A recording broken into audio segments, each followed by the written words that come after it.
China is coming for its pound of flesh in Uganda. It's a story we have seen many times before, different settings, but the same strategy. A struggling borrower, a big loan, and some ruthless and secretive terms of agreement. We call this a debt trap. You expect it from small-time village lenders or loan sharks, but not from a wannabe superpower. In 2015, China laid a debt trap in Uganda. Their Exim Bank lent $200 million to the Ugandan government. This money was used to expand the Entebbe airport. It is the only international airport in Uganda. What were the terms of this loan? No one knows. Can you believe it? In classic Chinese style, everything was kept a secret. Until now. Now, new reports talk about 13 problematic Chinese terms, 13 problematic terms. Ugandan officials describe them as, quote-unquote, eroding the country's sovereignty. For instance, all airport plans and budgets must be surrendered to the Exim Bank. And if Uganda fails to repay the loan, China can take possession of the airport. Reports say that's where things are heading. Uganda is on the brink of default. They've already tried negotiating with China, no luck there. At this rate, Uganda's only international airport will soon be a Chinese asset. Mission debt trap, success. Officially, both Uganda and China have denied these reports. Here's what the Ugandan government says, and I'm quoting from their statement. We cannot give away a national asset like an international airport. We've said it before and repeat that it has not happened and is not going to happen. The loan terms provide for a 7-year grace period during which only interest is paid, and the government has not defaulted on those obligations. Fair enough. What happens when the grace period ends? In 2022, Uganda will have to begin payments, not just interest, but the principal loan amount as well. They will have to pay. What if it cannot make those payments? Well, Uganda can say goodbye to their airport, and this is exactly how a debt trap works.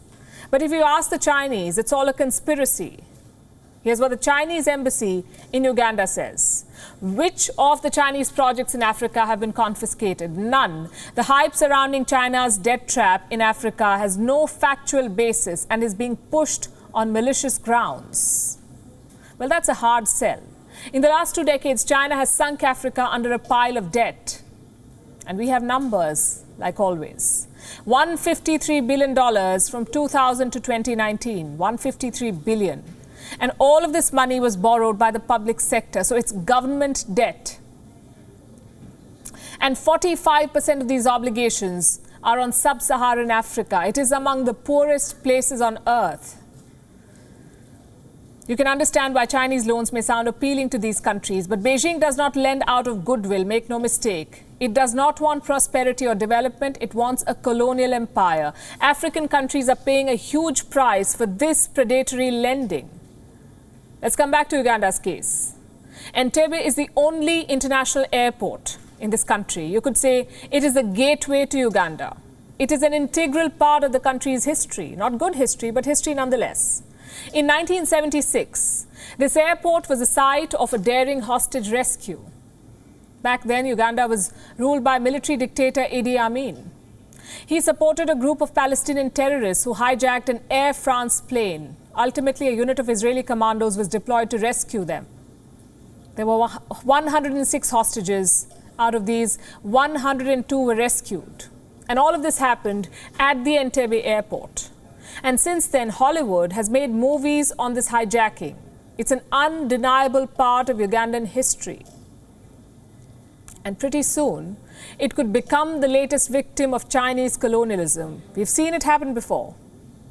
Just look at the Hambantota port in Sri Lanka. Same thing, exactly the same thing. The Lankan government could not repay the Chinese. They ended up signing away the Hambantota port on a 99-year lease.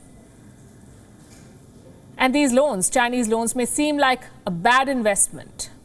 You get no interest, you get no repayment. But that's exactly what China wants.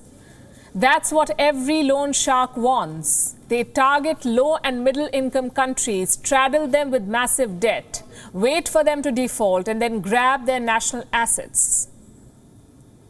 The question then is, how can the world stop this? By offering better options. These countries need money. If you want them to stop borrowing from China, you'll have to give them something. The G7 is talking about its own loan packages. So is the Quad.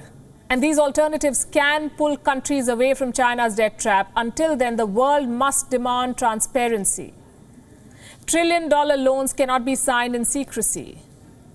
Their terms must be public. There must be some kind of oversight, because we all know what every loan shark hates: regulation.